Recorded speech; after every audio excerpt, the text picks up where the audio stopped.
Fear says, what if? Faith says, even if. Ladies and gentlemen, welcome back. Welcome back to the podcast that helps you be the leader. I'm Jeramiah Solven. You guys know the deal. This is the show that's going to help you with your leadership, your mindset. It's going to help you with your success, but not just you. This isn't about just making you better. This show is about giving you the tools, the strategies, the techniques from people that have actual experience to help your team get better. You know, if we bring you up, your job is to bring everybody around you up. You know, but in a lot of cases, you have to be first ready to move yourself. You know, you have to move yourself before you can move others. So take the information in, you know, digest these podcasts, figure out, you know, we're going to cover a lot of information each episode. Your job is to kind of dilute that, or filter through that and find the one gold nugget that's going to change the trajectory of your life and improve it.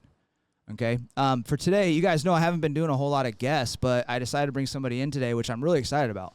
Very, very excited about. And to lead into this, how many of you guys, let's say, love personal development? I mean, obviously a lot of you. How many of you guys love or are interested in making more money so that you can help out those that are around you? Today's going to be a good show for that as well. How many of you guys are looking for a deeper spiritual connection with God? I know many of us are on that spiritual journey and are always looking for ways to improve it. Not only that, but how many of you guys like a story where somebody is maybe headed towards a bad direction in life and then they course correct and then they figure it out and they start seeing some success in their life? And not only does it appear like they're achieving success, but they actually feel good about themselves too. You know, one of the worst things in life is to see somebody that has it all but feels empty and unfulfilled inside. So I'm also excited to bring in today's guest because I know many of you guys that follow have a background or interested in getting into sales. So I brought a sales professional in. I got a man of God, or we'll get into his spiritual beliefs, his personal beliefs there, and a guy that just wants to spread the message to make other people better. And he's an up-and-coming star. I'm excited to bring him in. Zach Brininstool. What up, bro? Did I get the name pronunciation right? You got it. Most people don't. Nailed it, bro. Good to have you on, man. You as well, bro. I appreciate you. Hell yeah. Random question before we kick this off. Shoot. You're from Texas, in Florida right now, right? Mm-hmm. When are you moving to Florida? Don't ask me that, bro. Don't ask me that. I can't tell you how many people keep hitting me up right now like, oh, dude, I had this chick hit me the other day. She's like, you just look good in Miami. I'm like, gosh. I was like, stop saying that. I think she said Florida because she wants me to move near her, but I'm like, nah, it's not happening. You can move near me, but I don't know, man. I'm definitely I think I'm gonna pop out here once a week. Yeah. For every month. Yeah. And then from there I'll just bounce back and forth until it transitions. I like to let things naturally play out. I don't try to force things. I think a lot of people try to force things, and anytime you chase something, it runs, right? Yeah, I think I heard you in your social media, in your Instagram story. Guys, if you're not following Zach, we'll get into his social accounts. Make sure you follow him because he drops some pretty insightful stuff. He's just now really starting to build his personal brand, but he's got a wealth of knowledge. You guys want to check it out. But I think I heard you say, basically, if you chase it, it'll run from you or something along those lines. Yep. Yeah, it was the lesson I learned that day from a mentor of mine. Shout out Wes Watson. That morning we went and grabbed Pura Vida. Have you ever been there? Yeah, I love Pura Vida. So we went. I guess that's his spot. He just goes there all the time. Yeah. It was just that was the lesson that I was being taught. You know, that 24 hours is don't chase. I mean, the night before, I literally went to a restaurant by myself. Yeah. Just sat in this glitzy ass restaurant. Actually, it was July 4th. So it's Independence Day, right? Everybody's drinking. Yeah. Everybody's going out with their friends. At the very least, with their family. Yeah. And I was by myself. And I took this trip very specifically. It was more of a spiritual venture for me, but I just came alone to really kind of deep dive into me, and that's kind of something you said earlier is you want to focus on other people, and that's what I did my whole life. But I realized that I was falling short, and my people were falling short, and I couldn't find out why they were falling short. I'm like, why are these people falling short? I tried everything I could. I threw money at the problem. I was like, I just couldn't wrap my head around it. Yeah. And as soon as I shifted all focus inward, it fixed everything. Yeah, it made yourself better. Everybody else around you started improving. People dropped off. People came in. Sure. It's just one of those things. But how old are you? 25. 25 years old. Mm-hmm. And let me just, the guys want to get to know you a little bit. So talk about some of your highlights. You know, like I'll just ask some pointed questions. Like, are you cool talking about numbers or? Dude, I'm the most transparent person you'll ever meet. Okay. I'll probably talk about too much. Okay. That'll get me in trouble. All right. The only things I don't talk about are lawsuits. Sure. I just got out of $1 million lawsuit, so. Okay. Well, if there's anything I dive into that you want, like to pump the brakes on, you just let me know. When it comes to legal stuff, humans can be weird, so I won't go into that. But so background in door-to-door sales. I know you did pest sales, pesticide, or excuse me, how do you say that? It's pest control. Pest control. Yeah. Yep. And then simple. Also solar. What's the most commissions you've earned in a year? At this point, 450 was last year. It was 450K? about 450, and then I don't know. I always make money in different ways, so probably about 500. It wasn't that much. Yeah, sure. No, I mean, when you start getting into sales, like you start seeing opportunities everywhere. So you could be selling one thing, and then all of a sudden you get a great opportunity to help somebody else out, and you start selling that. And the wisdom is knowing what the difference is. That's what a lot of young guys do, and a lot of young hustlers, right? Like I'm in Miami right now, and I see a lot of young guys, a lot of young hustlers, and they're like, "Oh, I'm in crypto, and this, and this, and this, and this," and they're so spread thin. Yeah. I think a big topic that we'll really hone in on today is focus. Yeah. And that's where people lose focus. People lose sight on a lot of different things, and business is one of them, right? Like that's a big lesson I learned is the power of one. Yeah. You know, one more. Going one step at a time, focusing on one thing. Yeah. And I really, love that. yeah. And to all the viewers out there, if you really want to make money, because at the end of the day, all humans, I paid $100,000 to a mentor of mine.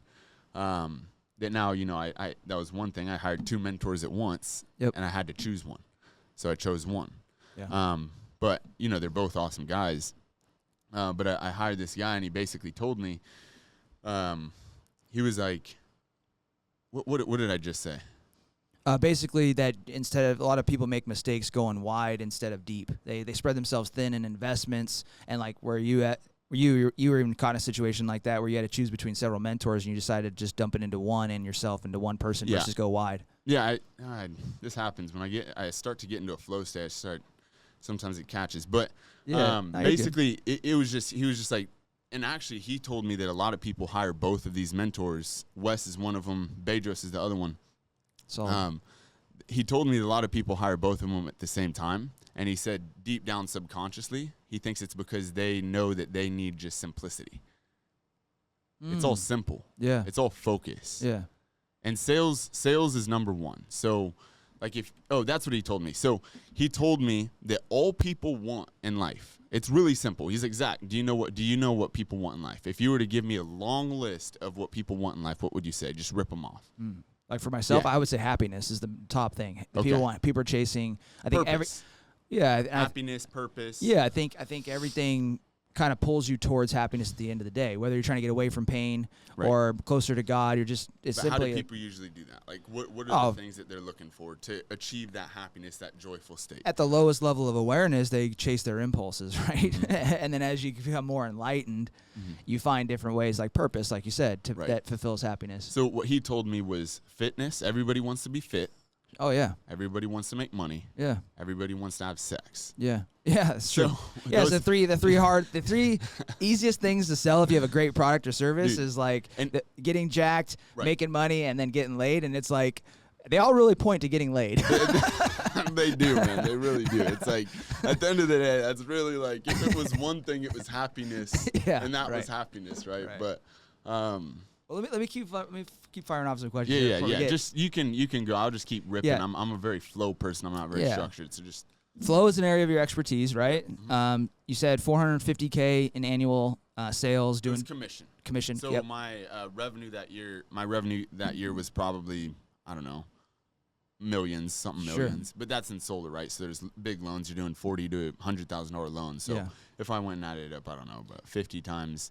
Yeah, maybe like 3-4 mil. Yeah, and I mean that's tough, guys. Door-to-door sales is tough. And was that in Texas? Yeah, mainly in Texas. I think it was. Yeah. Traveled a little bit. A little bit. Yeah, we do blitzes, so we'll go on like 2 weeks in a different market. Now we're starting to expand. I work at Suntria, So Centria is a up and coming solar company. It's a startup. It's a massive startup. This company is crazy, dude. Yeah. It's next level. But yeah, I work there, and so we're kind of expanding right now. We do both sales and install. A lot of companies just sell. Yeah. They partner with an install company, so they're kind of like they can go any state. Right now, we're kind of building out of that. Solid. So, but okay. So also, what else? Single child, right? Yeah. No siblings. Mm-mm. And you did your research. How'd you know that? Primarily raised by your mom, right? Yeah. So that's an interesting dynamic too, because a lot of alone time as a kid teaches you, dude, you got to put your attention on something, right? That sucked. It made me really lonely, actually. Yeah. I think a lot of only children, I don't know. Everybody works through different situations differently, but for me, I was always lonely. So it was good for me in the end where I'm at now, but in the early stages of life, I was a very attached person. So I got attached to people. I got attached to, drugs, alcohol. I got attached to a lot of things because I felt lonely all the time. And I felt like I felt a large emptiness. Yeah. So I was like, what out here in this world will fill this void? Right. Yeah. I always think that dynamic is because I have 3 brothers, so I was like the opposite. Whereas, like, I didn't have as much time. It's weird to feel lonely in a house that's busy because I've been there before. Right. But, with I think the way my household kind of built me was that I was very focused on pleasing and taking care of everybody else outside of you were a people pleaser. Right. That's what my mom was, and that's kind of how I operated most of my life. Yeah. Up until now. Yeah. What are some of the top maybe 1 to 3 most challenging things that you've ever gone through in your life? I like to kind of see what people's hardships have been like. Number 1, being raised by a single mom. That is not easy. It is one of the most difficult things that I think, because it's not like it's death by 1,000 cuts. So it's not like one big event that just hit, and that's my second one. But it wasn't a big event. It was what formed me as a person. It formed my subconscious. So it's what created the beliefs. And this is where from really the 0 to 18 years old, that's where you're building this belief system of who you are. You're building your identity, right? And so I built this identity of insecurity. I built this identity of emotional attachment. I built this identity that money was scarce. I built this identity that, what really, really took place is every month it was about the money. Yeah. But people don't operate off of money, logic. People don't operate that way. People operate off of feeling at the deepest level. So what moves somebody is feeling. You can logically, and it's in sales, we talk about how you sell off of emotion and the homeowner, the client, justifies it with logic. And this is how we operate. And so at the deepest core, I was always, I was in a scarce mindset for money. And so that's what kind of got me to where I'm at right now. But that was all like subconscious stuff, right? Yeah. That's where a lot of people build that belief system. Like as kids, like a lot of us, money's a tight, not tight, but like a sensitive subject, because as a kid, there's so much emotion tied to it in the household, right? It's it can be, right? Yeah. I know it was for us. Like my parents used to fight about money all the time. And that's the problem, right? Like we'll get into it, but people think that it's not about the money. But look at both of us. Like look at the pain that ensued, and I'm not even here to judge. Nobody should judge, because it built me into the man I am today. So I'm grateful for it. I'm grateful for all of it. But to say that it's not about the money, as a man specifically, you need to support. You need to be there to support your family, to support your people, to support everybody. And ultimately, everybody should be your people. It's not just, like, for me, I always looked up to other men who had a lot of money. And so these men who had a lot of money, a lot of them led by bad example. They drank, they did this stupid shit by drinking, cocaine, like all this shit. And so I followed down that path to start. It's like, what example are you leading by? Right? So well, you always tend to see what you don't have. Exactly. Like when you look at the world, or do have. Yeah, I've had to train myself to look at. You see what you do or don't. Yeah. So if you don't have something, you're going to see that. If you do have something, you're going to see that. The amount of potential I see in you, the amount of potential I see in every person I walk across is immense, because I have the potential and I see the potential within myself. But if you don't see the potential within yourself and all you see is scarcity, the world is just a reflection. It's a reflection of you. It's a you game. It's nobody else. Yeah. And so that's a very important distinction, because a lot of people do operate in a scarce mindset and they project that onto other people. That's where, for me, as I elevate, people just project their fears onto me all the time. Yeah. I attract a lot of fear right now, but it's not because I'm fearful. It's because they project. I'm just a mirror to them. And then they get pissed at me and I'm like, well, that's you. Yeah. And then I just show and highlight. Yeah. That's solid. That's a great perspective. I think so. Getting raised by a single mom was really hard. So maybe one other thing. So I'll give you, or two more, whatever you want. What was it? Was hardships? Yeah, like difficult times, difficult things that you've overcome. Main 3 hardships that formed Zach to be the man he is today is being raised by a single mom. I'd also throw in there my grandfather was a really good father figure. So luckily I did have him, because he grew up in the Great Depression. He was just a man's man. Like a lot of people call me an old soul.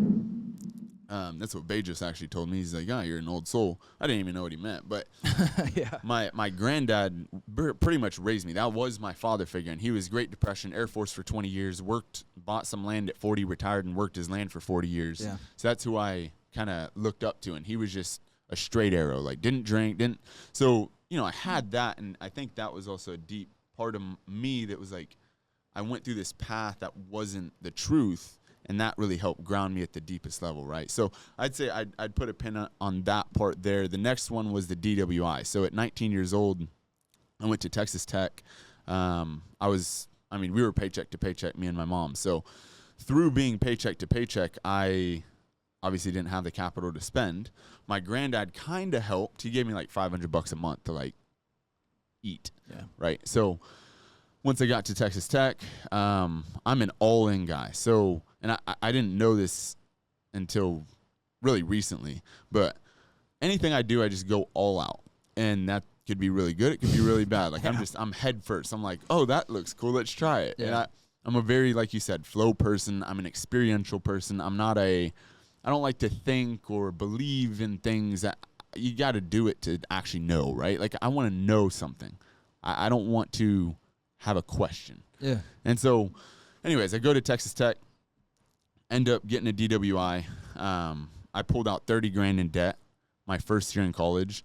For any young kids out there, if you are looking to, if money is your motivator, if you want to make a lot of money, my suggestion to you is not to forego education, but to educate yourself before you jump into 30,000. I mean, that's in 1 year.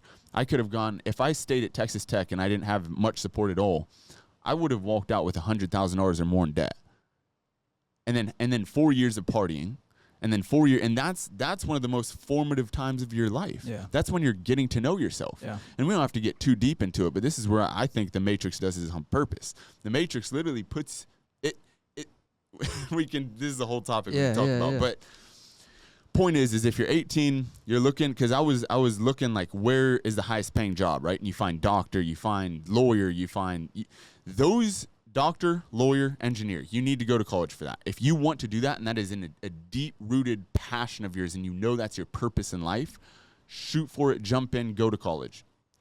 If it's not, and you're really just trying to make some money or learn how to make money, I do one-on-one coaching. I also do group coaching for sales, but sales is the #1 ROI on money. The richest people I know, I probably have 5 to 8 different mentors that are all 8-figure plus. So, 10 million plus net worth.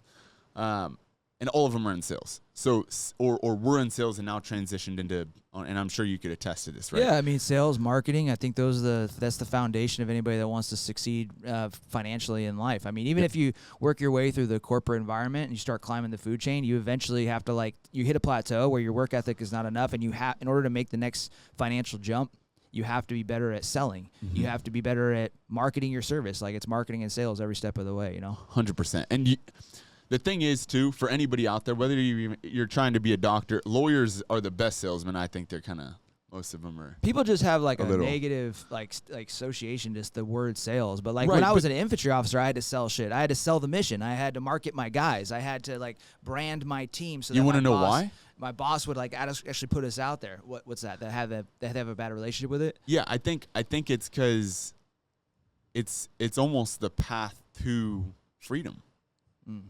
It is the path to freedom. Yeah. Because if you don't get into sales, what are you going to do? You're going to work a job for 10 years and get 2% raise every year. If you're a good boy, you'll get 4%. Yeah. And then you have to answer to all these people who don't know what they're doing. Yeah. I mean, like I said, even people that work the corporate ladder and they get to a position, maybe they get to a spot where they actually want to open up their own branch of the company that they're in. It becomes about sales and marketing. Always. You know? My point is I'm a very root person. I want to get straight to the root because, and a lot of times it hurts. Sales in the first year to 2 years is going to be the hardest part of your journey. Like my first year in sales, I probably wanted to quit 1,000 times. I still want to quit 1,000 times every year, but it gets, as you ask for more, you get more. This is just a law of the universe. You just get, anytime you ask for more, you got to get both ends of the stick. It's an eye for an eye. But when you're starting, it's hard because you don't know that. So you're having to learn the lessons of actual life. Yeah. You know, and I think sales is a lot of it is about self mastery. It is. That's all it is. Learning how to shift your own emotions, get yourself out of the way of the deal, help somebody, work with the laws of the universe, and it's about self mastery at the 100%. End of the day. There's never going to be a higher ROI than you. Yeah. It's impossible. I'm in every investment. I'm in NFTs. I'm in stocks. I've probably lost $200,000 in stocks in like 1 year. So I'm in stocks, crypto, commercial real estate, residential real estate. The number one investment in terms of ROI that I've ever gotten is always me. Yeah. So anytime I put my money, time, or energy into any investment, it's always me first. Why do you think people don't invest in themselves? They're scared. They're scared and they've been conditioned. Scared of what? What do you think they're scared of? Life. And they're scared of life. Some people are scared of their potential or lack thereof. And I think another thing is just like they've been conditioned. That's the biggest problem. Is people have been conditioned through life, and I can tell that the conditioning is being broken down. It's getting quite scary because you look at Andrew Tate, you look at Wes, you look at all these different people, and this is the mission that I'm on. I'm going to help in this journey and you know, enlightening people to more truths. Sales is one of them. But yeah, I think it's just fear of the unknown. There's just most people just operate on fear, and that's not a good place to operate from. But the Matrix, I think fear of unknown is huge. Yeah, but the Matrix has completely put everybody into this state of fear. Look at COVID. Look at all these different tactics that, and you know, the Matrix, whatever you want to call it, has employed. It's on a physical level. That's the worst. Diet is everything, and we can get into that. But you're on a new diet than you were. When did you hop on this diet? I mean, it's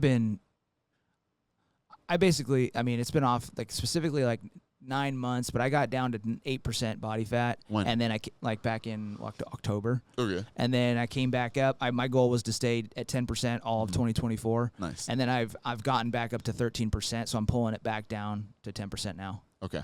But this last iteration, it's been basically a week. Okay, yeah. So, anyways, for me, I hopped on this diet that we're both on. I don't know, like six months ago, and it changed my life forever. Like I know diet plans. I've tried different diet plans, and we've all been lied to. So people have been lied to. It's not even necessarily their fault all the way. It is because you do need to take full responsibility for everything. So you asked me about a saying earlier that I like, and I think one that's really gotten me to where I'm at now in a broad spectrum is seek and ye shall find. I've always sought, more money, truth, God, and I found all these things. But it was a lot of trials and tribulations through the process. So going back to that question you had earlier, I had a DWI, and then a month later, $30,000 in debt. My mom had $30,000 in debt. A month later, after the DWI, I got in a car crash. I was just partaking in activities I shouldn't have. And I actually wasn't high at the time when I was driving. I had just taken some stuff, and then I was driving out of the campus, and this girl just slammed on her brakes, and I'm on my phone, and boom, slammed into her. Yeah. This girl gets out of the car, like lays on the ground. I'm like, oh shoot, and I'm about to start like going on a trip, so to speak. And so I was in a fraternity at the time, so a band of brothers. And one of these guys, dude, he comes up behind me, and he's like, He's like, hey, Zach, like, how's it going? I'm like, oh, not great. I need you to help me out of this. This just took place. I'm going to start tripping in this amount of time. Yeah. I need you to get me out of here ASAP. Yeah. He's like, okay, perfect. And I just got a DWI. So he's like, he goes into our group chat with the president and everybody. He's like, Zach just took all these drugs, da-da-da-da-da. He just totaled his car. Oh, Jesus. And then immediately my pledge trainer calls me. And he's like, Zach. I'm like, yes. He's like, did you take this? I'm like, no. He's like, are you lying to me? I'm like, yes. And he's like, cool. Hangs up. And then so shortly after that, I got kicked out of my fraternity. And that was, for me, it's all relationship. So I had this void. I mean, that's what I was just saying is that only or single mom, only child, and then you're in a frat with a bunch of brothers that you have great relationships with, and then you get a DUI, and then now all of a sudden car accident, and it's like abandonment at that point. It's like you feel completely abandoned. You're thrown out by your frat and just alone again, huh? And this is the thing is you have to go as a man specifically, you have to go through trials and tribulations, and this is where a lot of these principles we'll talk about later will help you guys. But anyway, so I go through this big trial. And but what is that? What was that like? Was it like dude, I'm saying? It fucking sucked ass, man. You felt abandoned. You felt. Yeah, I felt every emotion possible. And this is on this subject. This is what I would strongly recommend: is people hold in their emotions, and they all emotion is energy in motion. So what you're doing is you're creating an energy block by holding it down and not dealing with it. When you feel emotions or you have an emotion come up or there's even an inkling of an emotion coming through the door, so to speak, you need to feel it fully. You need to experience it fully. It's there for you. There's lessons in it. If you don't experience the pain, you'll never get the lesson from it and you'll never progress in life. Progress is perfection. So that's kind of what I did is growing up with a single mom, it was a blessing because I've always ran my life with emotions first. And so I didn't know what I was doing, but I was experiencing it fully, and it hurt. It hurt a lot, man. Like you said, what it abandonment. It felt like I just lost all my brothers, dude. Like I didn't have any bros. I didn't have any nothing. And then what's crazy is kind of going back a little bit when I was growing up, I was always 30 minutes away from my school because, being raised by a single mom, she wanted the best for me, and she didn't want to put me at the school that was local to where we were at because it wasn't good. A lot of gangs and stuff. Yeah. And so she put me in a charter school. You had to test at the age of 5 to get in. I don't even know what that looks like. But I got in. It's it was 11th best in the nation. It was a charter school, so you don't have to pay private price, but you get private education. So, but she would drive me 30 minutes there, 30 minutes back in the morning, and then same thing at night up until 9th grade. So I was away from my friends from all the way up to 9th grade. So think about how that forms, just like what that is. And so I had this deep yearning for another, and then I didn't have a father. So I'm like, I specifically looked for a father. I looked for, brothers, and I finally found this brotherhood. I finally found this, and, I've never really cared about the money. The money never mattered to me. It never has. It never will be. It doesn't right now. But it's all about relationships, and that's what really it just broke me down, dude. Yeah, you valued it more than everything else. Yeah, but that's what really the abandonment really hit home, and so I can't tell you how many times I cried at night. It was just I just broke down, and so I had to come back home. I lived with my mom for a year. Went to UT Dallas, finished at UT Dallas. I wouldn't have finished school if I didn't make a promise. I wouldn't have finished school if I didn't make a promise to my grandfather. Right before he passed, we kind of actually 3 separate times I told him I wanted to leave school, and he just was like, nope, you're going to finish. I'm like, I think the second year in sales, I made $100,000 or something. I was making good money. Yeah. And I was like, Granddad, look. And he's like, that's pest control. That's not a real business. I'm like, what do you mean I'm making money? He's like, no, you have to be a student of school to be the best version of yourself. I'm like, why though? I'm making all this money. I'm working with my friends. Like, why do I need to do that? Yeah. How long was it after the car accident, before you started feeling like you had a community again and friends again? And so that's what I was getting to. So I go to UT Dallas. I end up finishing there. And at UT Dallas, one of my buddies from high school was in a fraternity.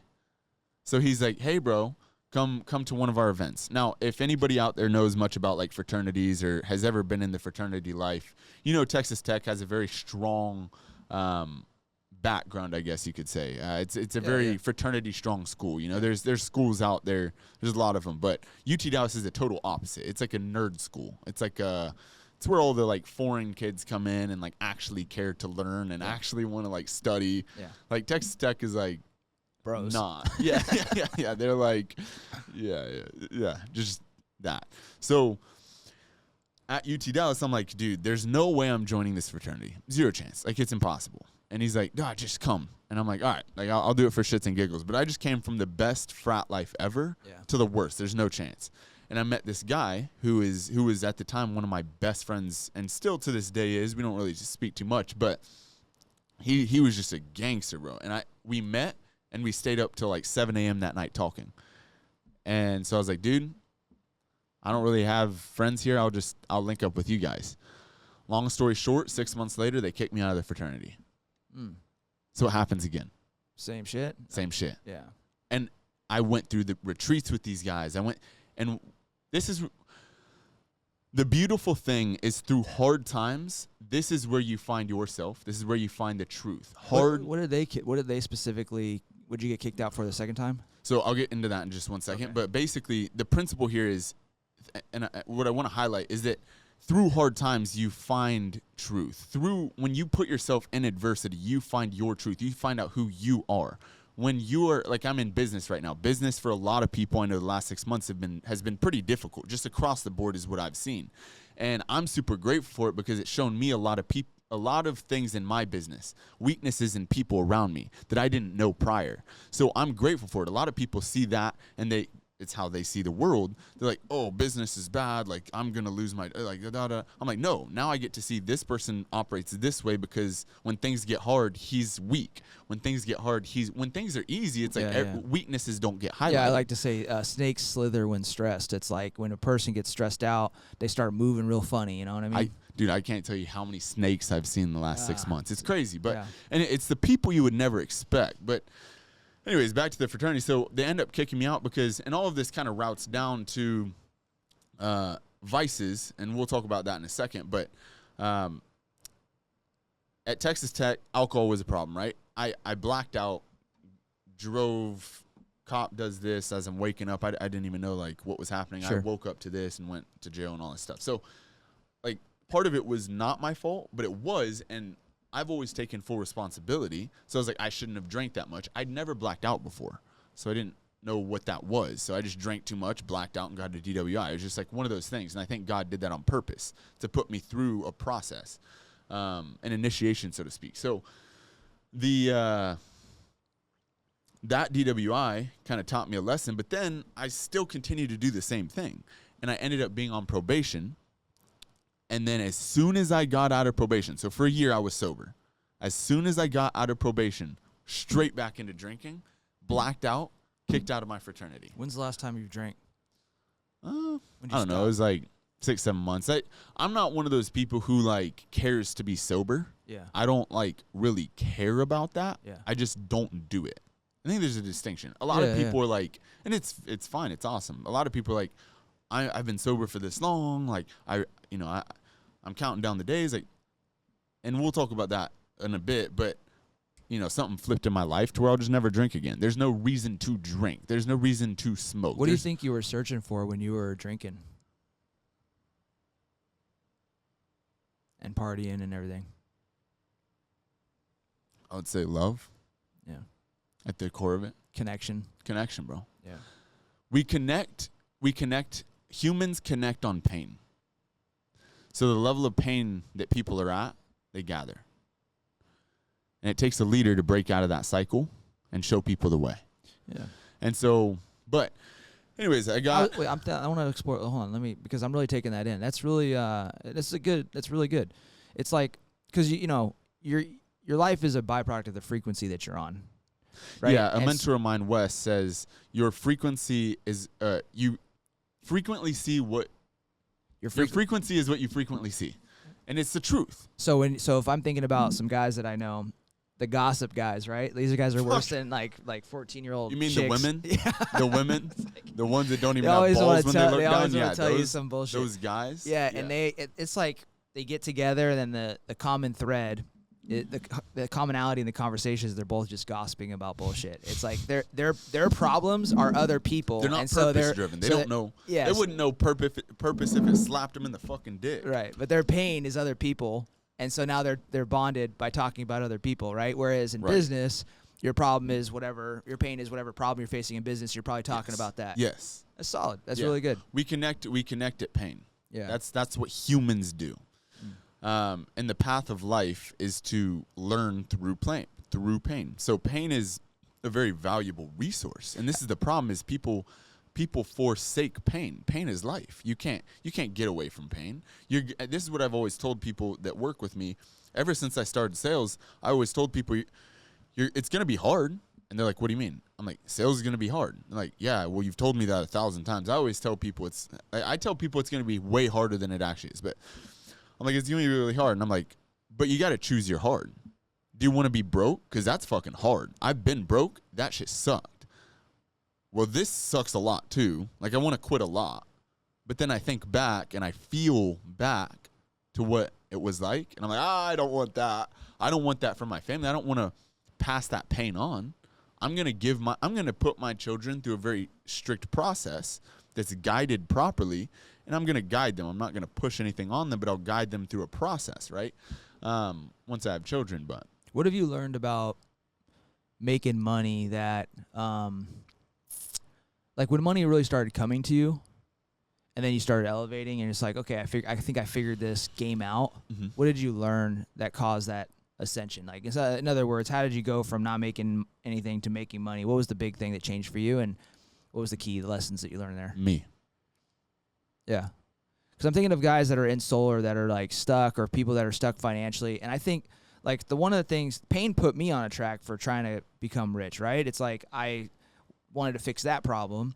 And once I started figuring out how to make money, I didn't want the money anymore. And it was like, and that's actually when it started coming, when I kind of like gave up on wanting it so bad. But I think you have to there has to be that initial drive to like, I need to fix this fucking problem. I hate being broke. I hate not having money. I got to fix this. That pain puts you in on a path, and then you learn some lessons along the way as you start making money. What did you learn? How much time we got? I mean, maybe the one lesson that you learned. The one lesson is me. Yeah. Okay. You. Yeah. What did you to the guy that wants to take that piece of advice and do something with it? What does he need to know? You need a mentor. You need a guide. You need somebody who's been through the fire 1,000 times to teach you how to do that. You need someone who can teach you how to fish, not give you fish. People give, like, I can't tell you how much free game I've given people, and they forsake it. So I'd say that's a big lesson. Pain is the path. Pain is the path. There is no other path. Pain is the only way. People forsake pain. And this is what we were talking about earlier, but you have pain and then you have love. And people think love is sunshine and rainbows. Love is the full spectrum of life. Life is love. And so people don't know how to live life. Life is all about experience. Life is experiencing every range of emotion. It's climbing the ladder, the vibrational ladder, from all the way down from guilt, shame, fear, all the way to joy, peace, enlightenment. That is the path that we must walk. But pain is the path to get there. And pain is the teacher. Pain is the greatest teacher. God and life are the greatest teacher. But and so you don't necessarily need a mentor, but in any endeavor that you're looking to achieve, whether it be God, money, women, whatever it is, a mentor is just going to time collapse everything. So I've always had mentors the whole way through. And so I think this is where God put me on the path of not having a father and giving me just such strong emotional drive and understanding that life is just pure connection and being able to connect to every single moment. Connection is all we seek. And so that's at the core of what I've always sought. But I had the gap of the father to ultimately get me to the Father, right, of which I would say is God. But along that path, I've looked up to men, and money was that vehicle to put me down that path of pain. And I went through those trials and tribulations, and ultimately I'd say through business, I've almost found God. Through door-to-door, like door-to-door has been the path and the gateway for me to go through so much pain. Door-to-door is one of the hardest things I've ever done, if not the hardest. Yeah. It is, dude, it's the ultimate mirror. Yeah. You're jumping headfirst into life. Like, that is what door-to-door is. Door-to-door is just talking to people and strangers and trying to persuade them into your way of thinking and belief system, right? And so, that's the most powerful thing on this planet is transfer of belief. Yeah. But, having a mentor, pain is the path. Because when you're going through pain, you want to fall short. You're gonna cling on to something. And that's where people cling on to vices, right? But I mean, one of the tools that they can use is mentorship. But what you learned was essentially that you had to work on you, is what you're saying. Yeah. So it's always a you game. Like, people externalize life. Life is an internal game. It's not about other people. It's about you. If you have no love for yourself and you try to love other people, it's not going to work. But I'd rather, instead of there's a cup here and there's a cup here, say this is another person, this is you. If this cup is empty, why are you trying to fill this one? I want to fill this cup so much to where it fills the whole room, to where this starts to fill. And then now there's 1,000 cups all getting filled because this one is just overflowing the whole room, like all the way down, all the way up to fill all the cups. That's where I want to be. How did you find like God? How did you get closer to God through sales, through door-to-door sales? Pain. So break that down. So let's go back just a little bit. I'd say, I went through the DWI fraternity, kicked out of that fraternity, another fraternity, kicked out of that fraternity. So that was another pain point. I wouldn't say that's a big one. And that kind of leads me into what we're talking about, right? So the three I had in mind was my mom, my past, the DWI, the breakdown there. And then I had door-to-door. So door-to-door has been that third tier, so to speak, for me. And that has shown me myself. So that's what I would say is it's shown me the path to God within me, right? In the Bible, it says the kingdom of God is within. And so I think that I know people just externalize all these things, and that's perfectly fine, but I think true knowledge is what I've always been after. I don't like to believe things. I don't like to recently I've really come to understand that no man on this planet has the answers I seek. Not one. I don't look up to one man on this planet. The only man that I'd say I look up to right now is probably Wes, because he's so far ahead in terms of self-mastery that I can tell he's very connected, very tapped in. So ultimately, but I don't even really look up to Wes. I just see him as a guide. He's a mentor. And that's where, you need a guide, whether it's in business, whatever it is, that person just time collapses whatever you're looking for. Yeah. And so, but ultimately the only man, or it's not a man, but the only thing I would say I look up to is source energy, God, whatever you want to call it. So how did you strengthen that connection through door-to-door sales? Was it like basically you encountered failure and then you started talking to God more? And like, what was that process kind of like? Because I'm thinking about, like, I can think of somebody right now that's in solar sales, and one of the areas that he's trying to improve on is his relationship with God. I'm thinking about him. He makes decent money, and but he's trying to ascend, and that's the one missing thing in his life is he's trying to get closer. So I'm just kind of curious from your journey, what did you do to get closer to God? How did you develop that faith, that strength, and what are some things that you do to build that man, honestly, I'd probably personally be a really good mentor for him. Yeah. Because I've been through it. I'd say more specifically, pest control was a really good warm up because it was easy money. It was very, to answer your question, hardship. So the hardship, the two things. So I have a logo I created for my team and everything, but it basically, the root of the logo is discipline. Discipline is doing things when you don't want to do. It's never quitting. People quit way too much. They try something, they quit. They try something, they quit. They try something, they quit. And then they're like, well, that just doesn't work. No, you just suck. Yeah. So it's all a you game, like I said. So in pest control, it was good because it was quick enough money to where I could learn the lessons quick. It was like mini lessons. Right. And I think business is a really good path, especially in the Western world, to elevate your consciousness. A lot of people just use business to make more money. They come from a selfish standpoint. I come from a selfless standpoint. And, you know, it is what it is. There's levels there. There's no judgment in either. Yeah. But, you know, there are billionaires that are snorting lines off of hookers' ass. Yeah. And look at how happy they are. They have $1 billion, but they can't fucking look in the mirror and smile. Yeah. They can't be, they're not proud of themselves, you know? Yeah, the only way I might, like, I can relate to that a lot because any level of success I've had in business has come from shifting from selfish to selfless. The moment I stopped like trying to figure out ways to make money and build business, and I just started helping people. Like my mentor taught me, he sat me down, he's like, you're going in circles because of this.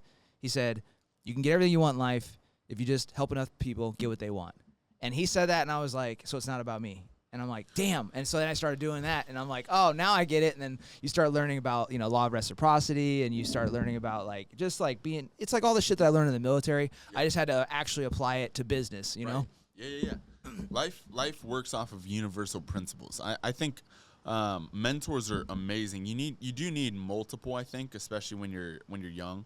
But I think eventually, as you go down the path as you elevate more and more, you're gonna find less and less mentors that can serve you properly. So I don't know of one mentor on this planet that I've met that can serve me more properly than really Wes right now. So Wes and I have a really good relationship, and I'm grateful for that. But ultimately, my deepest connection is just, it's God. That's the only thing that I work with. So how do you develop that daily? How do you strengthen your spirituality daily? Is it your routine? You must break the body and the mind down to find the spirit.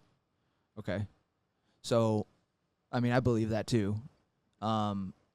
So basically, you know, morning training, like, do you basically go into a hard training session and then listen for God's word, or like, how do you get God to speak to you? Like, you know what I'm saying? Like, I'm thinking like, I know this is kind of analytical and it's more of a feeling. That's fine. But if you can kind of break it down for somebody that is new to this journey, you know what I mean? Right. So the question is, like, how does a person day to day strengthen their relationship to God and get guidance from Him? Life itself is an initiation process. So life itself is an initiation process. Seek and ye shall find. You seek God and He will come to you. Whatever you chase will run away. So there's a level of study, and this is what we talked about in the gym earlier, but people read a lot of books. They look for more information. There's different levels here. From 0 to 18, a man or woman, any human, is developing their belief system, their identity. Yeah. From, I'd say, 18 to 25, they're figuring out what that identity is. Excuse me. And they start to realize, hopefully, and this is where, again, the Matrix almost puts this time frame. They literally put as many people into alcohol and drugs, and so they hide themselves from themselves, so they don't see who they truly are, and then they throw them right into the workforce. They're slaves. Done. They're locked away forever. And it's really sad. But you know, if we could just get this demographic across the board to stop adhering to all these vices, I think the world would be a lot better place. Absolutely. But you know, number one, in terms of strengthening your connection to God, first of all, you have to master your day. So that's a very deep topic. If you seek God, you will eventually find what you're looking for. If you seek a lot of money, and you just keep going through the pain and the path, you will find what you're looking for. It just is what it is. You're going to be self-directed essentially by going within. And I've been reading a lot of stuff online right now, just like little things about like mentors and gurus, because I'm trying to just understand some stuff. But what I've come to understand is that God will put the right mentor or guru, mentor, sensei. They're all the same thing. They're just different words in different languages and stuff. But you know, He'll put the right person or people in front of you. But at the end of the day, life is God. Life is talking to all of us. God is talking to all of us at all points in time. We just aren't aware of it. So it's really a matter of increasing your awareness. You don't even need a mentor. You don't necessarily need all of these things. It's just it's a time compression. So a mentor will time compress all of it. It's time collapse. You know, where you're trying to get to. Yeah, they'll like interpret what you're saying and your assumptions about it you. And stuff. A proper leader will guide you. They'll say, you know, you come and ask a question, and they'll say, well, this is what I think. This is what your options are. And then, like like I'll ask Wes a lot of questions I don't get answers to. Like I'll ask him and he's like, oh, he just says some weird stuff and I'm like, okay. And then I take it and I like, but a true leader will teach you how to think. So he's taught me how to think and feel. The problem is people don't know how to feel. They don't know how to feel themselves, and they don't know how to feel life. If you can feel yourself fully, you can feel life fully. As above, so below. So God is within and without, but it starts within. It's a relationship within your heart. The biggest lie ever told is that the truth is found anywhere other than your heart. It's deep within all of us. Everybody has access to God and has a connection to God. It's through our heart. It's not through our mind. Our mind lies all the time. Our mind is full of doubts, fears, inaction, procrastination, all these different things. There's a book called Outwitting the Devil, and it talks about this, and it really talks about how none of your thoughts are yours, and I kind of truly believe that. I think no thought is truly inherently your thought. It's you could say it's a negative thought. One of a low vibrational state could be coming from the devil, and one from a higher state of consciousness would be, from God. So, and we're just the witness, and we choose. So, the problem is we've been conditioned to not have the power to think for ourselves, not have the power to know anything and just look outside of ourselves. So this is where I was going back. I'll go back to a lot of people are looking for more information. It's not, you don't need any more. It's not a knowledge issue. It's just an action issue. If you don't act, you're never going to find. I like what you said about feeling too, because I stumbled upon journaling like long time ago. And I mean, I've been doing it for a lot of my life, but I started doing it consistently in 2017, every single day, never miss.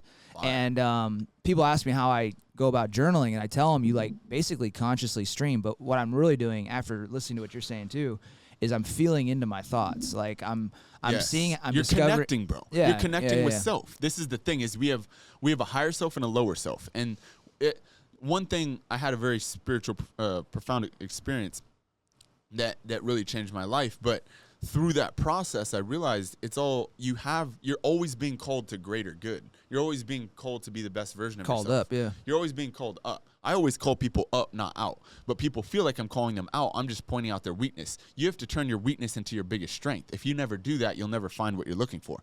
But this is where it's just your higher self is always calling you. So if you can connect, if you can break down your lower self and really connect the two, you can call it your ego and your spirit, whatever you want to call it. But if you can connect the two, because you're unique, I'm unique. We have a physical representation. We have a thumbprint. We're unique individuals. That's our ego, right? And it's not to be forsaken. It's just the way I see it is you have two yous, right? Would you say? Yeah. For the most part. Yeah. So you have the you that has fear. You can call it your inner child. You have fear. You have, and a lot of this comes back from childhood. But you have fear. Your inner child. It's gonna speak. And for most people, this is what operates reality.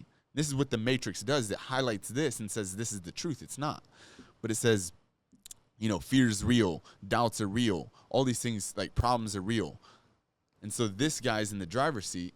That's why we see the world where it's at today. You just got to take that guy and not kick him out of the car.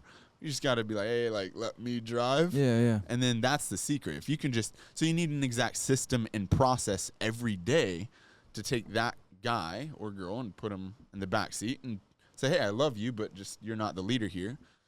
Yeah, I think it's a little bit, what you're saying is basically too, a way to strengthen your connection with God is through vulnerability, because when you're vulnerable, you stop trying to protect yourself with your ego. You stop trying to put on the mask.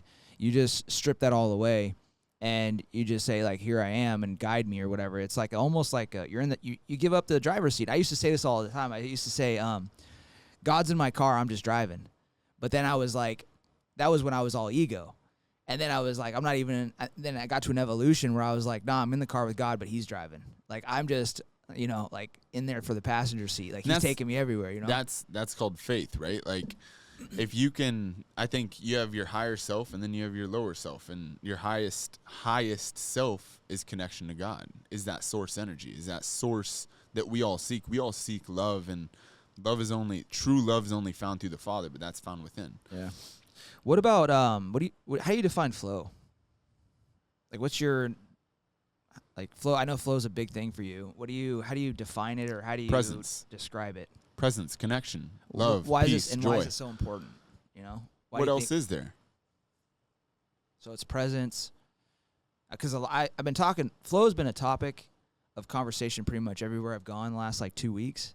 For some reason, I don't know. It's just popping right now. The whole world is going through a mass awakening. Yeah, and I can tell very clearly. And there's a separation happening. I can tell a lot of people are running away from the truth, and a lot of people are finding and coming to the truth. So it's more of a coming to, but. So flow is basically when you're absolutely present. And what are some indicators of flow? What problems have you thought about this conversation? Like in your life? Yeah, none. Yeah, well. Just complete presence, yeah. So what if you just let God take the wheel fully? What if you let peace and love and joy? What if you just operated out of purpose every single moment? What if every moment and every action that you partook in was based out of pure purpose and not pleasure? It's all about desire. Desire locks us into a cage. If you can just remove desire, and that's the secret, if you can just remove desire, what's left? It's a removal process. It's not an addition. You don't need any more. People are looking for more answers. It's a removal. You let go of things. People need to just let go. It's not like people are like, oh, I have trauma. Like, no, just let go of it. Stop it. Because that's blocking your flow. That. Yeah, stop doing that. Energy, it's all energy. All of this is energy. It's all vibration. You know, Tesla talked about it.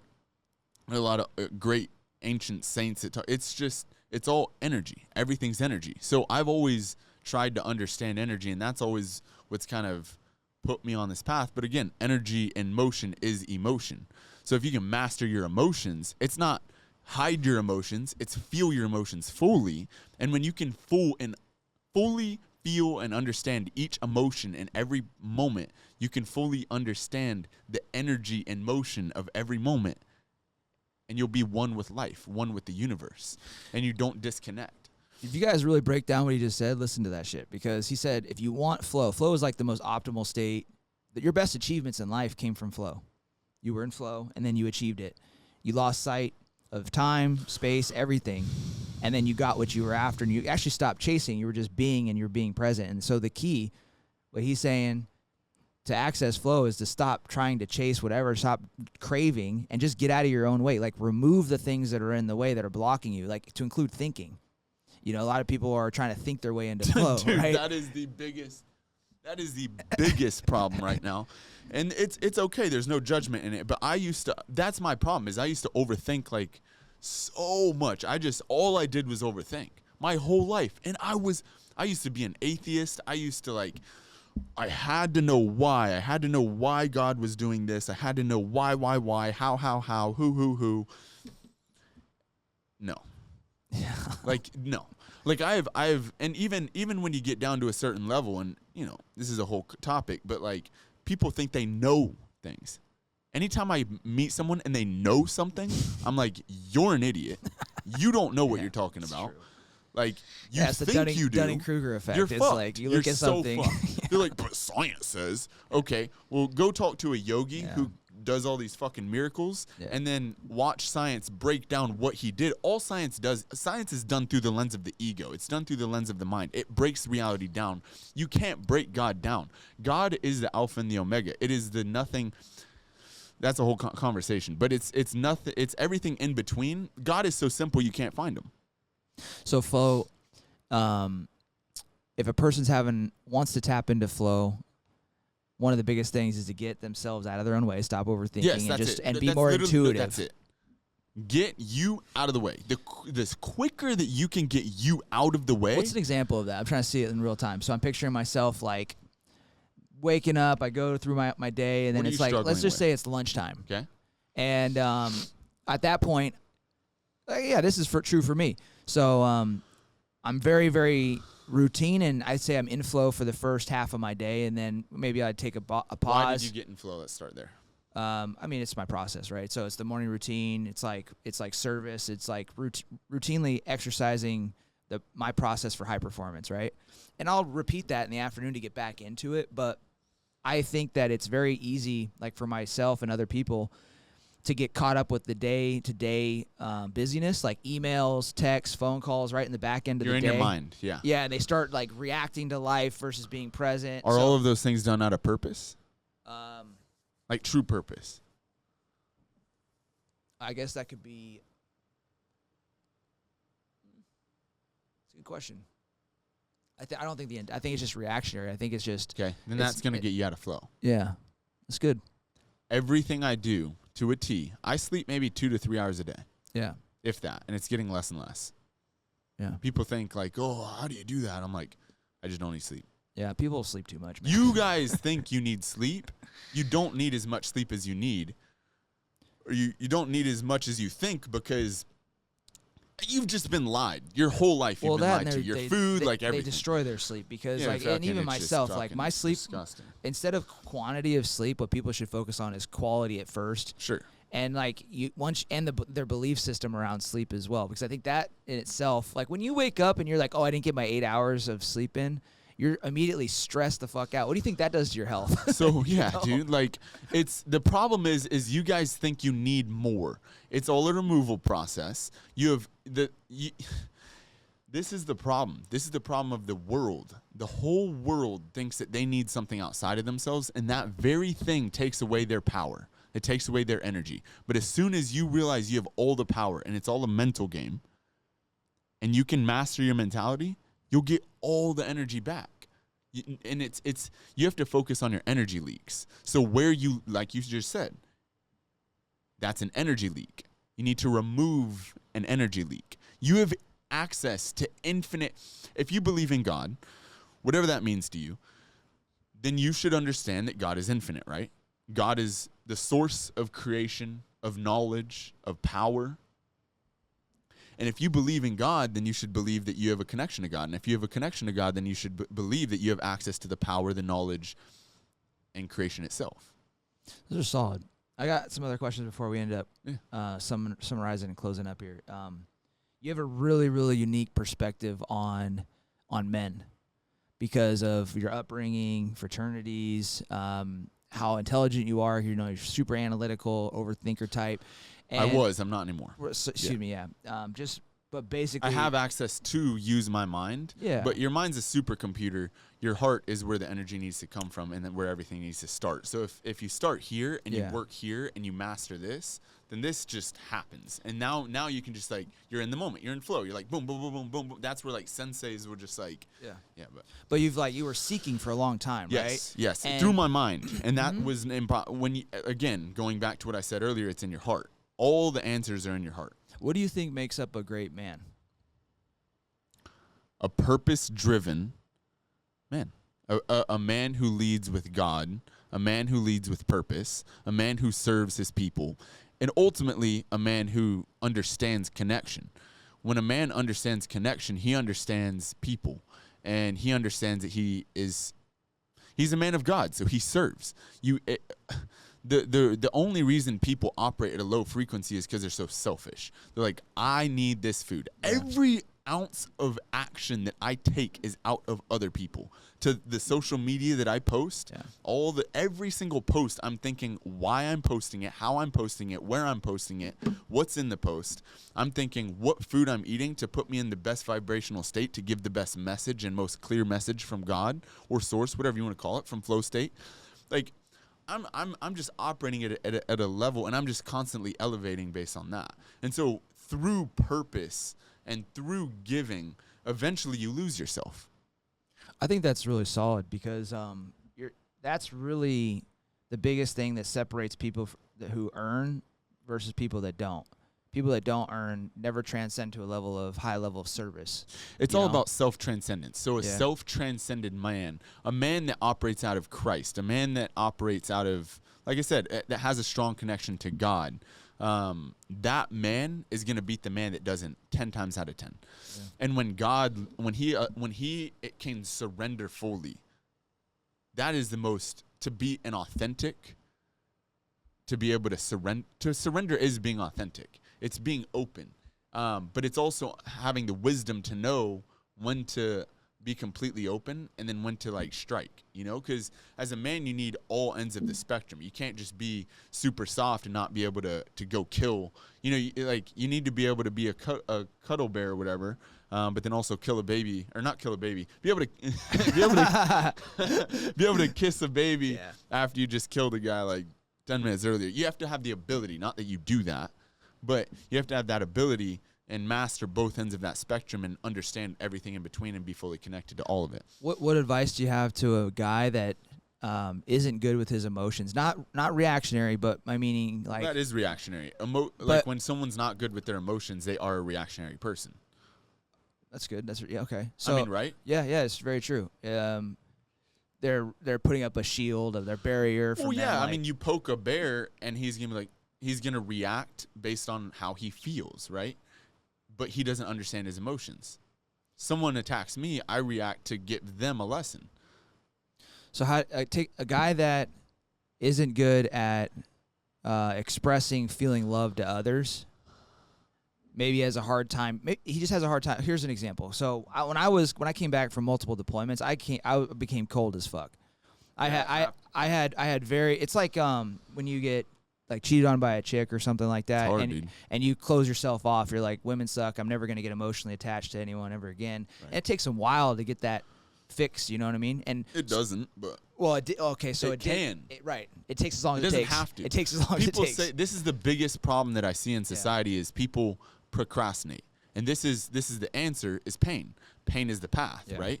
So the answer is feel it. But the problem is we men, a lot of times, this is the biggest problem. I think one of the biggest problems is they don't feel the emotion. But there's a balance. We all have a masculine side and a feminine side. The masculine side is the hard, rough, like get it done, attack, and then the feminine side is the flow of, you know, just going with the flow and just allowing things to be, and you know, the other side is discipline, like hard discipline. So being able to having the wisdom to walk the middle path and have access to both is where you want to be. So you don't want to be too emotional and not have this side, but you also don't want to be too hard and not have the emotion. You want to lead with your heart and use your mind. You don't want to have your mind lead the ship. How does somebody lead with their heart? Feel.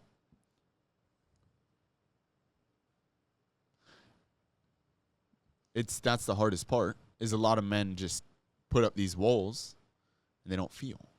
Yeah. You got to feel it. And that's not, you know, and people say it's like, I don't know, there's judgment towards men crying. Like, who gives a fuck? Like, I actually cry a lot out of joy, out of pure bliss of life. Like, I feel life so intensely. I'll literally just be driving and I'll be like, oh shit, this is beautiful. Oh, yeah. This is amazing. I mean, if you're like, when you're a kid, when you're a guy, like, I don't know about you, but like, when I was a kid, I used to cry quite a bit, and people would make fun of me, and they were like, boys don't cry, boys don't cry. Oh, my God, it was horrible. So again, it's a removal process. Yeah. You're putting up these walls, take the walls down. Yeah. And that's the hard truth. The hard truth is you just have to take the wall down, just fucking feel it. Just feel it. And you don't have to do it with someone else, just feel it by yourself. It's all a you game, it's no one else. So you just feel it. When you sit down and properly feel and go through those emotions, there's a book that I've referred to a lot, and it's written by Confucius, and it basically talks about how we all have access to a flowing river, and this flowing river is infinite knowledge, love, wisdom, peace, joy, and it's all energy at the end of the day. So we have access to this endless flow of energy, and what happens is throughout time and throughout society, they put in these sticks. And slowly but surely, there's this massive dam, and so you have this block dam, there's no energy. Yeah. There's no water. So what you have to do is you have to take one stick out at a time, a lot of times, and you just have to find your subconscious where your energy blocks are and remove those energy blocks. And that's where a guide really helps, because just like we just did, like I now guide people through this process, and I can find where someone's energy leaks are, help them remove them. And so we remove all the energy leaks, one of the biggest one being vices and that kind of stuff. But vices are the biggest problem for young men, and people in general is they go to their vices. They go to gossiping. That's a vice. They feel bad. So how do you define a vice? Because people think it's just drugs, but it's not just drugs. Yeah, and so alcohol and a shit. vice is anything that has a negative outcome that you go to anytime you feel pain. So this is just this could be porn. This could be and there's just so many. There's alcohol, cocaine, drugs. But again, procrastination is a vice. All of these things are vices. So you just have to highlight what your vices are and remove them. When you can remove the vices, now you get all your energy back. Yeah. And they're like, oh, shoot, I love life so much. Why would I sleep more than a couple hours? And you're recharged. Your whole day, you're recharging. I feel like I've slept this whole time. I'm not even here. I like that. And I like the idea. If you want to get, not only do you want to get into flow state, but you want to get rid of your vices, what do? You find purpose in that moment. So if you're like, one of your vices is eating a whole pizza at lunchtime in your car. Like, you're like, I'm so stressed out from work, I'm going to go eat a whole pizza. Instead of doing that. Use regret as your guideline. Yeah. So do you journal regret? Oh, yeah, big time. Yeah. So that's one thing that really helped me is the answers are all in your heart. So every morning I journal my regrets. I write them down. And so what does that do? Accountability, course correction, like it removes the poison. Oh, okay. So it's a removal process. Yeah. The regret, what happened for me when I first went through this whole process is I wrote down all my regrets, and 3 days in a row it was I didn't text my mom. I didn't text my mom. Yeah, it shows up over and over. Isn't that funny how the same thing shows up every day? Exactly. And then you're like, and you flip back, you're like, wait a second, I said the same shit 5 days ago. I gotta fix this. Why am I lying to myself? So you realize that you're lying to yourself, and you can lie to yourself your whole life if you want. But that's the problem is people just don't look at the fact that they lie to themselves. They never look at the mirror. So you have to look in the mirror. Reflection is that. So you have to reflect and use regret as a guideline to remove the poison, and then add right after gratitude. So what I do is I go straight. I do my morning process, and part of my morning process is I write all my regrets from the day before, and I immediately go into gratitude texts. I text one person. Because guess what? I procrastinate. I had in my thing, in my journal, I had to text out 3 people that I was grateful for them. That fucking little egotistical bitch, that Zach came through and was like, 3's too much. That's funny. 3's too much. So let's just do the next thing. Yep. And I did that. And I caught myself because I was aware. I'm like, what? So I had to write 1. And what happened? 20. And I'm in tears. I'm like, oh, my God, because I love. Yeah. My heart's opening up. I love that. Focus on, I mean, you said it earlier in the show. It's like, I'm trying to think of a fancier way to say it, but always just focus on. Keep it simple. Always just focus on one. Like I don't know if you have a quote for that, but that's like, because I always, when I coach people and shit, they're always like, if they're trying to start a business, they got their 9 to 5. I'm like, stop doing all that. Like business stuff, LLC, all that shit. Focus on your first sale. Just one damn sale. So like, I like this approach of, just go for one, just one thing. One. Yeah. Have one mentor eventually. I mean, I think at first you do cross-reference. So you read like 5 books on the same subject. Yeah. You read 5 podcasts of the same subject. Go wherever your intuition's taking you. Just splurge. Feel it. Your heart will always give you. We're always being spoken to, and you can hear it, but you're not going to hear it if you're doing this to God. And this is vices. If you're only gossip. Listening to this show, he's flipping off the camera.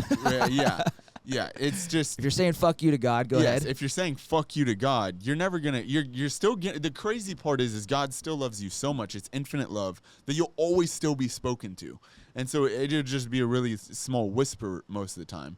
But eventually, you remove all these vices. You do everything that God tells you that you're supposed to do, and you find the path. A lot of people. This is a problem for a lot of young men. Is they think that I have a lot of young men right now telling me asking me what is my purpose, and I'm like, your purpose. You're not going to find your purpose off rip. Your purpose, you are a young child, or whatever you want to call it. You're a man in a forest. And your purpose is the light that you can't see outside of that forest. And that forest is everything in the way between you and your purpose. Yep. You're not going to see the light. You have to, and then there's an axe right down next to you. That axe is action. You take the axe and you chop the first tree down. It gets a little brighter. You chop the next tree down. Gets a little brighter. If you got to take a break, take a break. Just breathe, and then just keep doing it. And the trees are problems and things that are in your way that you know that your conscience is telling and you. And they could be vices. They could be a bunch of different things. But eventually you do that for a long enough time, and that's part of faith, is just having the trust that eventually God will come to you, or your purpose, or your loved one, or everything will come to you if you are on your mission. If you're working, this is it. If you're a man and you put the work in, fitness, mental, and you just focus on feeling everything, like actually feeling things, and you don't have to express that, but just feel things. That's it. Like you just master those 3 things and just keep things super simple. And then just, earlier you said something about when you're going into a vice or something. When you're going into a vice and you're faced with that, I want, you need to immediately say it's not about me. You don't have to find a person that it's about or anything in general. It's just tell yourself it's not about me. That'll raise your vibration massively. Yeah, a shift from selfish to selfless. Yes. That was like one of the biggest lessons that helped me is get into the special operations in the Ranger Regiment, is that like all my peers were highly competitive as well, because they are in the infantry. It's just how it is. It's like everything's a competition. Right. But everybody was chasing that top OER bullet. Everybody was chasing the top assignment. I got so frustrated chasing and competing. I said, guys, I'm not even going to play this game. I'm just going to go into work and give my best. Right. I'm going to shift from selfish to selfless. And the moment I did that, all the frustration went away. My performance went up, and so did the whole team that I was leading, And and that's the thing. Like, give it your all. All. You have to be all in. If you're not all in on what you're doing, you need to do something different. But you have to be all in, and then just do. Just go hard.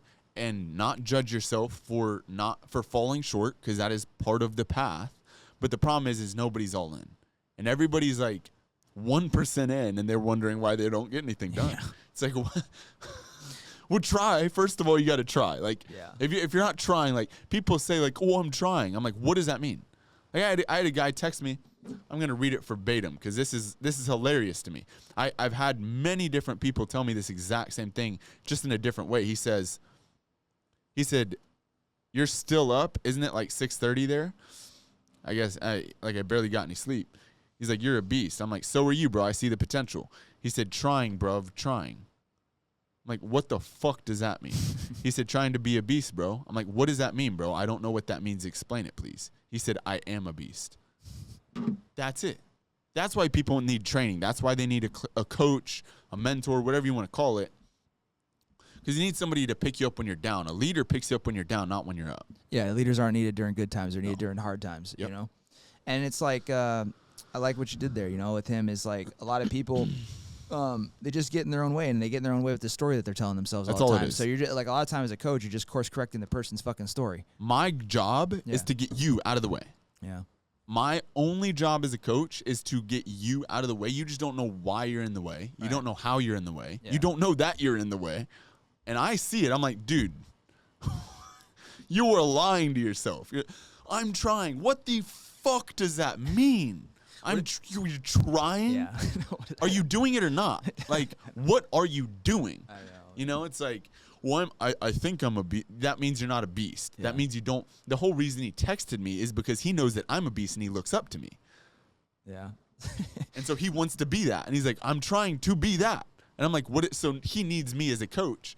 But then people's egos get in the way, and they're like, well, I have to pay you? Oh, well, first of all, my time's not free, because time doesn't exist, only energy. Money is a numerical form of energy. That's all it is. So, but if you're not willing to pay for it, you're not serious about it, which means you're not serious about yourself. They're not going to do anything. Imagine if you got a girl, that's a lot of guys just don't value themselves, but you get a girl for free or all these different things for free. Like, when was the last time you ever valued anything that was free or took action on anything that was free? You got a free the internet has everything you'd ever want to know. So why are people still broke? Yeah. Why can't they get women? Why do they have all these problems? The internet solves all your problems. Why can't you figure it out? Yeah. People pay to pay attention, guys. Like, that's what you got to remember, that if you have a business and you're like just starting one, you got to get yourself out of the way and remember that people pay to pay attention. It's not even about the money. The money's just a formality. It's just everybody has an emotional connection like not emotional connection, but everybody's relationship with money is different. And when you're just starting off investing in yourself, your relationship with money is super toxic. You fucking people just cling to it. Oh my God, I can't let go of this. When I was broke is a mentality. When you can fix your mental, this is what I do. This is my coaching program. It's all a mentality. I fix your mental. If I can fix your mental, then I can fix everything else. But you are in the way. And so when I was broke, dude, I wouldn't go to Chipotle. I wouldn't do this. I wouldn't, like, one of my guys, I've felt a really strong calling to call him out today, but I'm going to call him out at some point, probably when I see him, and I'll just yell at him. But it was a small thing, but how you do anything is how you do everything. And we were eating out the other day, and he tips, like, the bill was like $50. He tips like $2. I'm like, bro. I've never even done that when I was broke. I'm like, what are you doing? And he's like, I don't know what he said, but I just, like, let it be at the moment. I didn't need to, like, just absolutely destroy him. But I'm going to, like, that's a sign. Like, that person will never be rich. No, their relationship with money sucks too bad. It's like they're just living so much lack. I just got a client last night who spent $6,000 for, I don't remember the time. Well, I think it's 3 months, and I'm going up as soon as I hit 5 clients. So I already have 3 more. But anyways, his biggest problem was spending that first dollar. Like, he has like $250,000 in the bank. And I'm telling him, I'm like, bro, I just spent $80,000 in coaching in the last 6 months. And he's like, well, that's easy for you to say. You just have a whole bunch of money. I'm like, bro, in my bank account, I have probably less than half than you do. And I just did that. Yeah. It goes back to being all in. People operate out of fear. I operate out of abundance. Well, I'll take all of my money right now, put it on the table, and make it right back tomorrow. And you're not allowing you're directing your emotions, and you're staying in control of where you want to go, where most people can't do that. They'll pick a destination that they want to go, but then they get in their own way. You're getting out of your own way over and over and over again. And it starts with tipping. Yes. I'm the same way. Yeah. I was just telling a story how, like, I sat down at dinner with some people long time ago, and I had like $500 to my name, and like that's it, $500. I had no idea when the next check was coming in, and I went out. It was a special time with some friends, and I paid the bill. And we went out to eat, and it was like $350. So nobody knows that I'm broke, but I'm out there, and I just felt like it was my duty to pay for everybody at dinner, take care of my friends, and then the tip came. How much did I tip? And I still overly tipped, 20, 25% at the time. And so now I'm down to my last like $100. And in that moment, all I could think of was like, these people, including the waitress, deserve the fucking money, and I'm going to figure this shit the fuck out. You give what you get. Yeah. So I had, and I told you this earlier, but I can't tell you how, I think it was like 3 or 4 people who were homeless come up to me yesterday. I don't know. I think it was just God coming to me, telling me, showing me that I needed to teach other people. I'm a teacher. I just teach people. That's it. And these people came up to me and they're like, I need food. Give me food. What? Come on, bro. You got a couple bucks? You got a couple something? And I'm like, bro, like, I do, but I'm not giving you anything. They're like, oh, what? And they get all butthurt, but it's like, why didn't you just start with giving? And they're like, well, I don't have anything to give. That's why I'm asking for something. I'm like, maybe that's your problem. They're like, what? They're like tripping. Yeah. And this is the problem. And I'm like, well, what if you just came up to me and you just cracked it, made me smile? You gave me something. You raised my vibration in some way, shape, or form. You gave me energy. You gave me energy. Yeah. If you had me laughing and dying on the floor, dude, I'm going to be like, bro, let me take you to lunch. Let me introduce you to this person. You need a job. Boom, boom, boom, boom, boom. And then now all of a sudden you take it. But that's the problem. It's a mentality.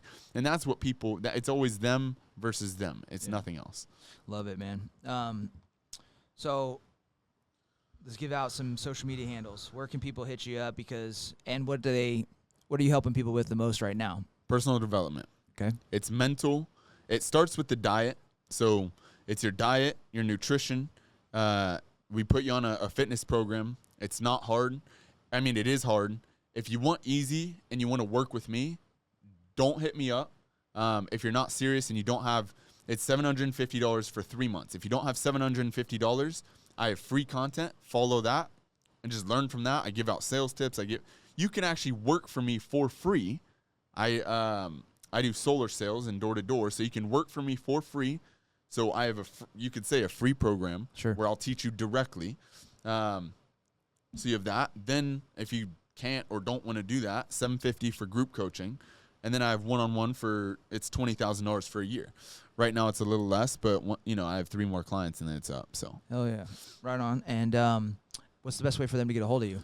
Zach Brin is my Instagram. Instagram's already been, the Matrix has already been attacking me. I got hacked. I got hacked once, and they've banned me 4 times now. So I've had to work my way around that. But I have faith, and I think I'm divinely protected, so I'll be all right. Zach Brin is my Instagram. That's the best place to find me. Just DM me. Oh, yeah, guys. Hey, awesome show. I learned a ton. Love picking your brain. Super insightful. Student of life. That's it, bro. That's all it ever is, all it ever will be. Yeah. And anything else you'd like to say before we close it up to listeners?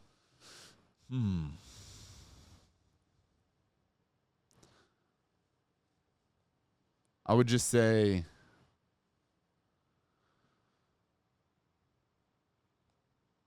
just figure out a way to show love. Just show that you love somebody, show that you care, show that you're grateful. Love is the highest vibrational state of being. Just love is a verb. So be in love, be in life, be in gratitude. Don't talk about it, be about it. Yeah, I love it. That's it. I'm going to apply that to my brunch with my wife. I really am. Yeah. I'm going to push love into her, just give her that energy when I see her. Like, not even tell her I'm doing it, just really just try to make her feel it from the inside, you know? Well, yeah, like, don't tell, just make them feel. Yeah. People buy off how they feel. Yeah. They justify it with logic. Love it. Guys, you got the details. Hit Zach up to connect with him. Thanks again so much, man. Hey, at the end of the day, guys, thank you, bro. A lot of information here. Take that one gold nugget and put it into action. Love you all. Until next time, be the leader.